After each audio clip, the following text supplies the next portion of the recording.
So ayan guys. So another's na videos na naman natin to ngayon. So ayan. So ngayon pala guys ay naglaro na naman ulit ako ng DCB. So ayan. Pero hindi ako nag-video. So ayan guys. So yung pala guys no, diba dahil yung sinasabi ko sa inyo yung negative.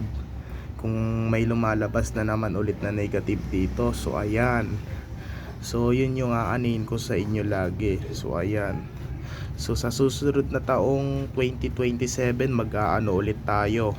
Maglalaro ulit tayo ng DCB. So sa susunod na taong 2027, sa susunod na bakasyon, pagkatapos ng grade 5 namin ng klase. So ayan.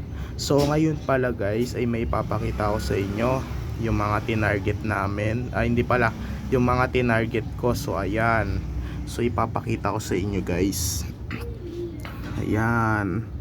So may 100 add tayo dito sa number 9. Ayan. So ayan guys. So titignan natin guys. So may nasulat pala tayo dito. So ayan. Ayan guys. So may nasulat pala tayo dito.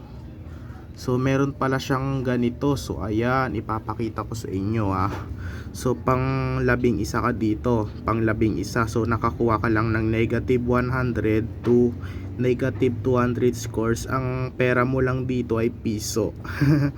Piso lang ang nakuha mong pera, piso. So ayan, kasi mababa ang negative.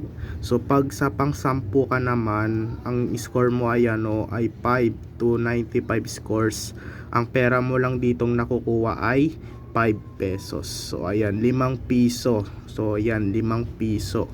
So dito naman tayo sa pang siyam. So ayan, so 100 to 190 scores. So ayan, so ang makukuha mo lang ditong pera ay 10 piso.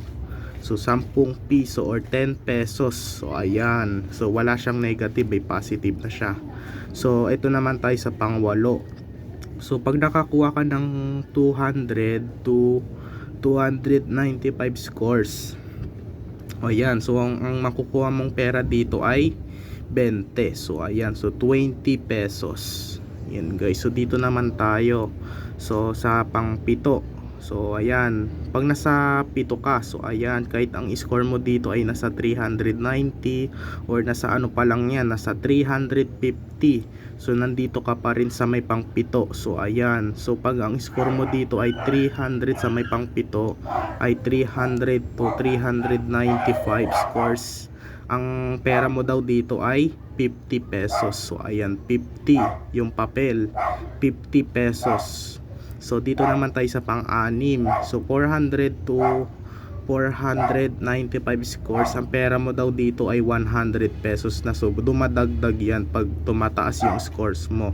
So ayan, so 100 pesos.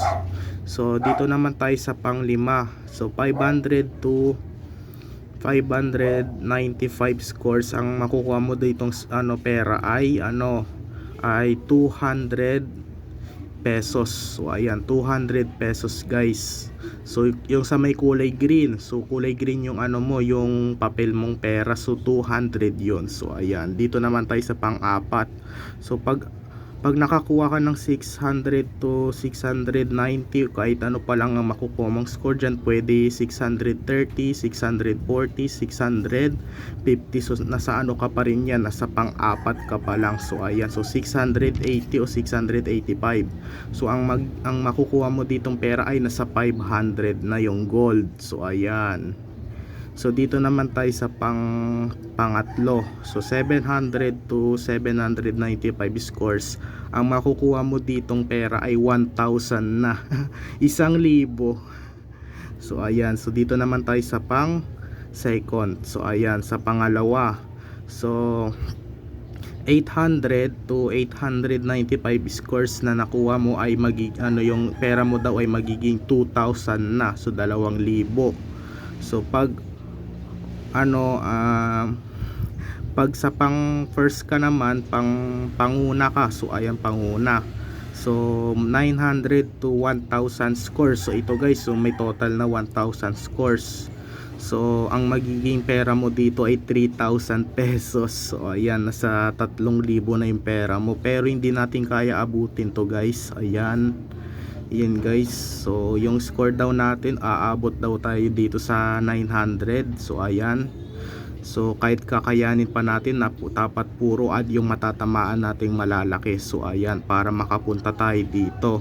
So ito yung mga tinarget ko guys. Ayan, yung naglaro lang tayo ng DCB pero hindi ko lang na videohan. So ayan, so titignan natin guys. Ayan, titignan ba natin kung pang ilan tayo dito. So ayan, kung makakaabot pa tayo dito sa pang 10 or sa pang 9, pang 8, pang 7, pang 6, pang 5, pang-4, tapos pang-3, pang-2, tapos pang-1. So ayan, so titignan natin kung pang ilan tayo dito, kung ilan ba yung makukuha nating score. Pero meron pa tayong nasulat. So ito daw guys ito.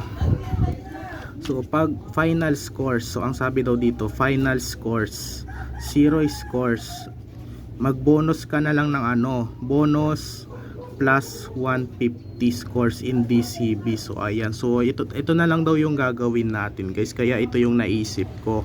So ganito, so pag nakakuha ka lang daw dito ng 0 scores, so wala sa negative and positive yung mo, yung number mo na 0, ibig sabihin ibobonus na lang natin. So ayan, so pag nakakuha mo ditong 0 lang, ibobonus na lang natin ng plus 150. So yung pera natin ay nasa yung scores pala natin ay nasa 150. Dito tayo mapupunta sa 10 pesos. So ayan, so i-compute na muna natin to sa calculator kung pang ilan ba tayo dito, kung anong pera yung makukuha natin. So ayan, so tara, compute muna tayo, calculator.